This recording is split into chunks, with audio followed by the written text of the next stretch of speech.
We are here for day 153 of the Daily Bread Bible Study. We are looking at Job chapters 25 through 30. Today we begin with the shortest chapter in Job, only 6 verses long here for chapter 25. This is a follow-up to Job's wrestling last time, asking why people who enact destruction seem to flourish. The old question of why do bad things happen to good people implicates Job's hope for divine justice and blessing, which is being withheld currently from Job. Our protagonist here, Job, longs for justice, especially in his circumstances of suffering. All to this, Bildad has a simple question in verse 4 saying, "How then can a mortal be righteous before God?" Bildad compares humans to impure creatures like maggots and worms. The idea is that justice and righteousness are possessed by God, and humans' versions of peace miss seeing things from God's perspective. This is also a subtle way of saying, do not put yourself in God's place. Job again speaks in chapter 26, and he knows the power of the Almighty. Yes, God is righteous, powerful. Humans would be foolish to act like God, and no person can fill God's shoes. Job is not seeking to become the Almighty. He is simply wanting his friend to acknowledge that Job is in a hard place. God does not need consolation, but rather Job is hungry for it. Job then describes the magnitude of God's capacities, detailing how God moves through creation. In chapter 27, all of this back and forth with his friends, Job is still staying committed to his case and his God. In Job 27 verse 5, he says, "Far be it from me to say that you are right. Until I die, I will not put away my integrity from me. I hold fast to my righteousness and will not let it go. My heart does not reproach me for any of my days." Job feels compelled to speak words to God. He even references a good point here in verse 8, saying, "For what is the hope of the godless when God cuts them off, when God takes away their lives?" Nuancing his argument slightly, I see Job stating that non-believers do not expect to hear God. It's believers who are the ones who expect to hear God. And so the trouble, if trouble comes upon non-believers, they don't really have that hope in God, so they're not expecting God to deliver them. Now, since Job is a believer, Job places his hope in his expectation of hearing God.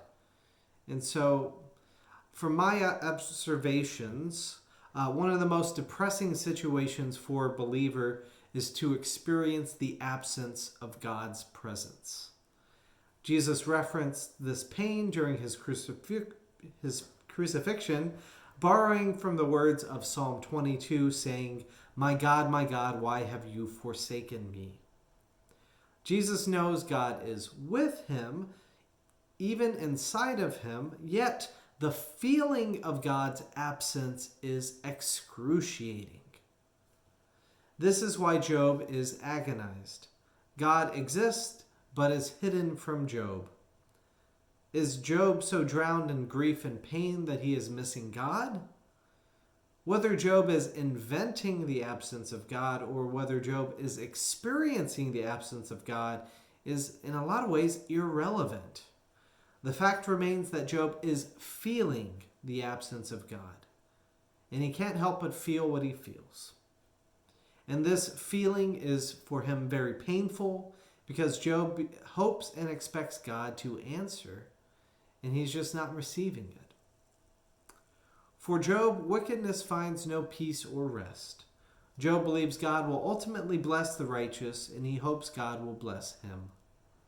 So moving on to chapter 28, this chapter is called an interlude in my version of the Bible. I'm not really sure the details around that, but the speaker, I assume Job, compares wisdom to precious metals and stones, saying that humans who know how to work hard to find metals and stones.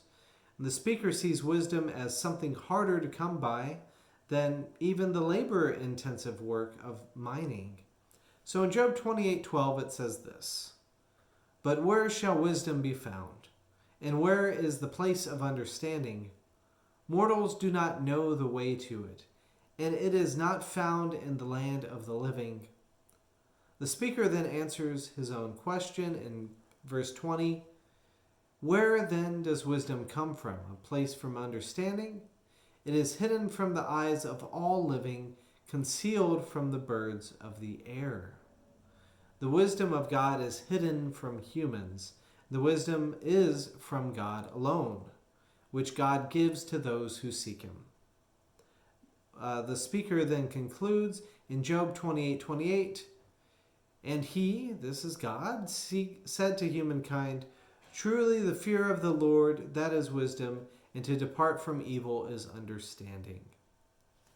So moving on to Job 29, Job then reminisces for the time when he felt God's presence, saying, "Oh, that I were as in the months of old, as in the days when God watched over me." Job then appreciated the ways that he had helped people on behalf of God. In Job 29, verse 15, saying, I was eyes to the blind, I was feet to the lame, I was a father to the needy and a champion to the cause of the stranger. I broke the fangs of the unrighteous and made them drop their prey from their teeth." Job felt like an agent of God, channeling the divine blessings to others. He was revered by others, feeling like a king among his troops, as it says in Job 29, verse 25. Job enjoys the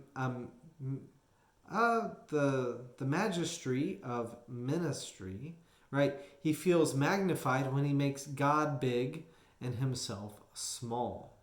In other words, Job is proud of his humility. In Job chapter 30, Job then states the change in public perception, saying in chapter 30, verse 9, "And now they mock me in song, and I am a byword to them. They abhor me. They keep aloof from me. They do not hesitate to spit at the sight of me. Because God had loosed my bowstring and humbled me, they have cast off restraint in my presence." Job laments the rejection from others and the pain it causes. In verse 16 he says, "And now my soul is poured out within me. Days of affliction have taken hold of me." The rejection Job feels the most is the rejection from God. So in chapter 30, verse 20, Job says, "I cry to you, and you do not answer me. I stand, and you merely look at me." So hopefully, may you experience God speaking. May your times when you experience the absence of God, may you know that it is hard and difficult, and that there are others with you, and that even God may there be with you, just hidden and concealed.